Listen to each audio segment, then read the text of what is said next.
Pearson ePortfolio tutorial. What's left to achieve? This video will guide you through the process and explain how to view what is left to achieve against your learner's qualification through ePortfolio as an assessor. Assumptions: you have access to ePortfolio, you are an assessor. If you are a multi-role user, you have selected the assessor from the active role menu. You have been assigned a learner who has registered against a qualification.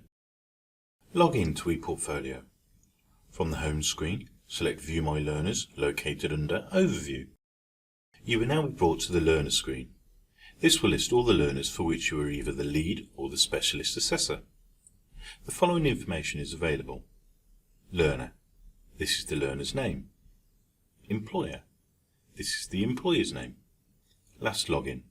The date and time the learner last logged into ePortfolio. Enrolment date.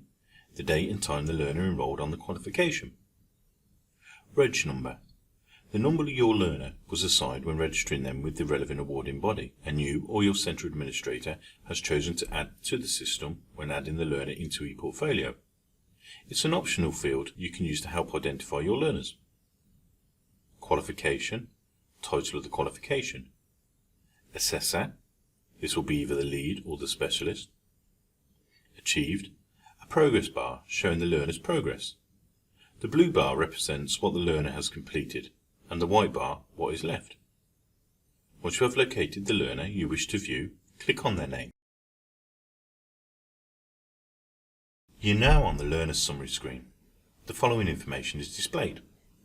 At left you have the options to view and read learner messages, learner progress, what's left to achieve, add evidence to portfolio, assign a qualification or units.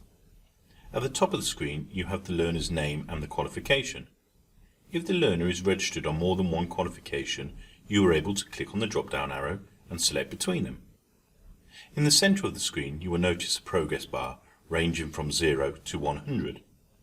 0 equals not completed, 100 equals completed. The blue bar shows the percentage of the qualification assessment criteria that have been completed, weightings and contributions of 10 or more. Blue and white stripe bar is the percentage of the qualification assessment criteria that have contributions, but not equal to 10 or more. The white bar is the percentage of the qualification that has no weightings or contributions to the assessment criteria, or does not equal to 10 or more. Next, we need to click on what's left to achieve at left. The screen will display the qualification the learner is enrolled on and all the units they've been assigned and not yet completed. Each time an assessment criteria, learning outcome, or the entire unit is completed, it will disappear from the view. By clicking on each of the units at left, the outstanding assessment criteria, learning outcomes and unit details will be listed.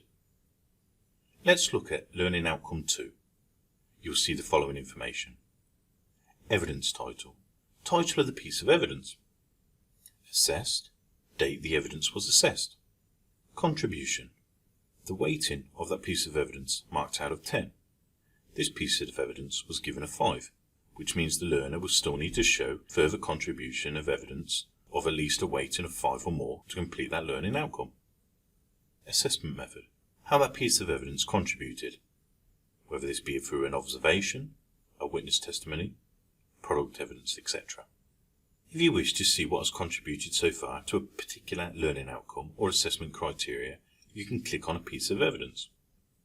Let's click on the evidence under Learning Outcome 1.1, Evidence of Prior Achievement.